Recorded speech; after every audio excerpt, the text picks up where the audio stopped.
कभी कभी एक सफ़र सिर्फ एक जगह से दूसरी जगह जाने का नाम नहीं होता। कभी वो हमें ज़िंदगी के कुछ ऐसे पहलू दिखा देता है जो हम रोज़मर्रा की मसरूफियात में शायद देख ही नहीं पाते। हमारा आज का व्लॉग हमें कराची के एक ऐसे इलाके में ले आया जो शहर की हलचल से काफ़ी दूर है। स्टील टाउन के करीब एक छोटा सा गाँव, जहाँ ज़िंदगी शायद सादा है लेकिन कहानियाँ बहुत गहरी हैं। मैं एक ऐसे इदारे के साथ वॉलंटियर करती हूँ जो डाउन सिंड्रोम के साथ ज़िंदगी गुजारने वाले बच्चों के लिए काम करता है। इसी इदारे के ज़रिए मेरी मुलाकात हुई हमारी आज की गेस्ट से। वो अपनी प्राइवेसी की वजह से कैमरे के सामने नहीं आना चाहती और हम इस फैसले का पूरा एहतराम करते हैं, लेकिन इनकी कहानी और इनकी मेहनत ज़रूर सुनने के काबिल है।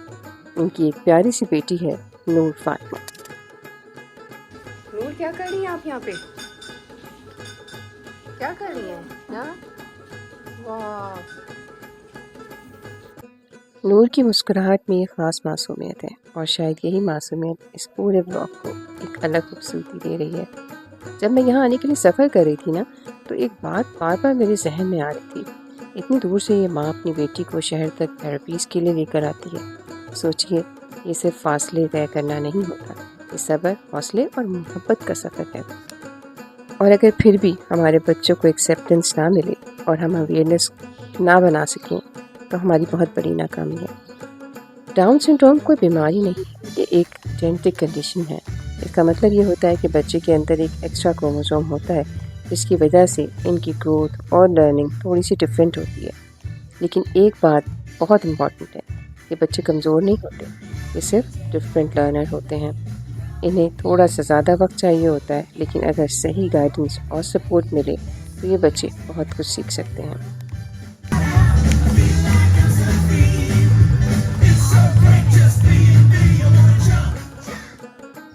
लेकिन आज की हमारी ये मुलाकात सिर्फ गुफ्तगू तक महदूद नहीं थी, क्योंकि हमारा चैनल है कुकिंग रूकीज़ व्लॉग। यहाँ हम खाना भी बनाते हैं और बातें भी करते हैं। और आज जो डिश बनने जा रही है वो बहुत ही दिलचस्प कॉम्बिनेशन है, फिश के साथ एक रवायती सिंधी सब्ज़ी पल्ली। सच बताऊँ, जब मैंने पहली बार पल्ली देखी तो मुझे खुद भी अंदाज़ा नहीं था कि ये सब्ज़ी आखिर होती कैसी है। हमारी गेस्ट ने मुझे पल्ली की एक स्टिक दिखाई और बताया कि किस तरह खेतों से तोड़ी जाती है और किस तरह इसे साफ़ किया जाता है। उन्होंने मज़ीद बताया कि पल्ली को पकाना आसान काम नहीं है, ये काफ़ी मेहनत मांगती है और इसीलिए अक्सर ये डिश उन घरों में बनती है जहाँ नानियाँ दादियाँ मौजूद होती हैं, क्योंकि पुरानी नस्ल के पास वक्त भी था और सब्र भी। सबसे पहले पल्ली को अच्छी तरह साफ़ किया जाता है और काटा जाता है। और यहाँ एक दिलचस्प बात जो उन्होंने बताई कि पल्ली अपने आप में थोड़ी खुश्क सब्ज़ी है, इसीलिए इसे नरम बनाने के लिए इसके साथ पालक शामिल की जाती है। और फिर मछली को रवायती मसालों के साथ मैरिनेट किया गया, इनमें शामिल थे सूरख मिर्च, हल्दी, नमक, धनिया पाउडर, फिश मसाला और लेमन जूस।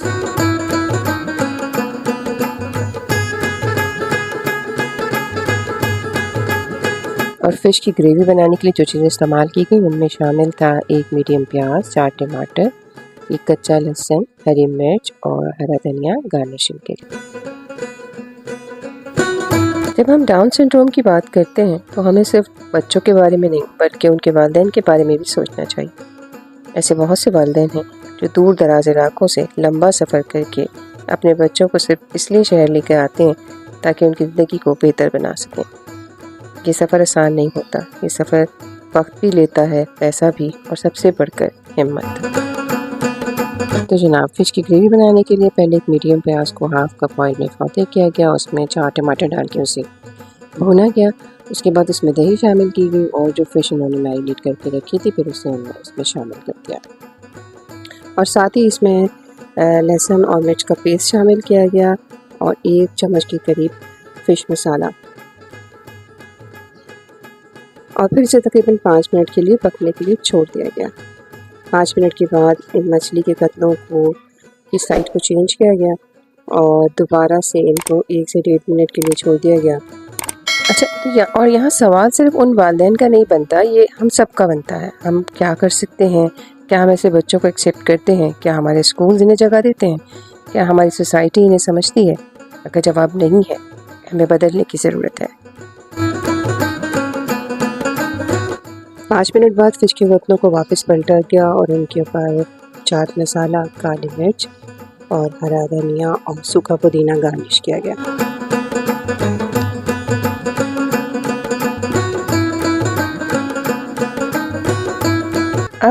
सवाल ये पैदा होता है कि हम कर क्या सकते हैं। तो हम एज ए इंडिविजुअल भी और एज ए होल नेशन भी बहुत कुछ कर सकते हैं। हम कोशिश कर सकते हैं कि ज़्यादा से ज़्यादा इंक्लूसिव स्कूल हों जो कि अफोर्डेबल भी हों। छोटे शहरों में थेरेपी सेंटर्स हों ताकि लोगों को दूर दराज जाने की ज़रूरत ना पड़े। पेरेंट्स को सपोर्ट देना चाहिए और सबसे बढ़कर ये कि हमें जजमेंटल नहीं होना चाहिए। इन बच्चों को मॉल्स में, प्ले एरियाज़ में और भी किसी जगह पर देखकर उन्हें जज ना करें। उनको उनकी अपीयरेंस के हवाले से जज ना किया जाए। ये बच्चे सब कुछ कर सकते हैं, बात सिर्फ अवेयरनेस की, एक्सेप्टेंस की और एम्पैथी की है। फ़िश के कतले निकालने के बाद जो मसाला बचा उससे सब्ज़ी में शामिल किया गया। उसके साथ उसमें 3 से 4 टमाटर शामिल किए गए, अच्छी तरह मिक्स किया गया। जब सब्ज़ी का पानी खुश्क हो गया तो उसे अच्छी तरह मैश कर लिया और उसमें चावल का आटा और लेमन जूस शामिल किया गया। आटा शामिल करके सब्ज़ी को थोड़ी देर भुना गया और उसमें फिर पकी हुई फ़िश को शामिल कर दिया गया। फ़िश शामिल करने के बाद इसे थोड़ी देर दम पर रखा गया और नेक्स्ट स्टेप था चावल की रोटी।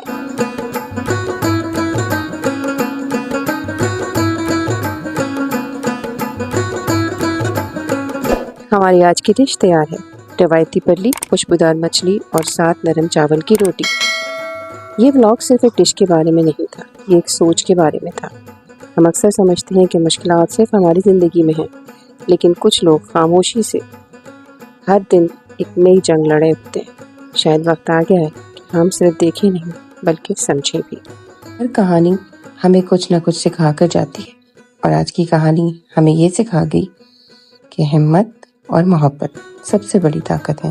ब्लॉग पसंद आया हो तो लाइक, शेयर, सब्सक्राइब ज़रूर कीजिएगा। देखते रहिए cooking rookies blog, where taste meet talks.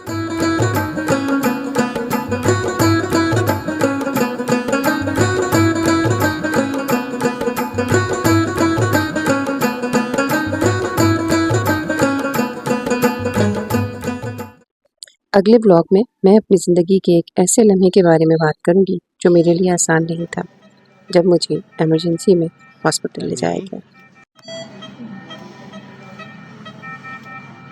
Amy,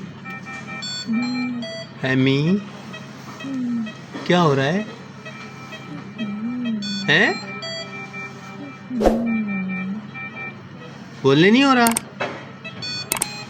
है? एमी?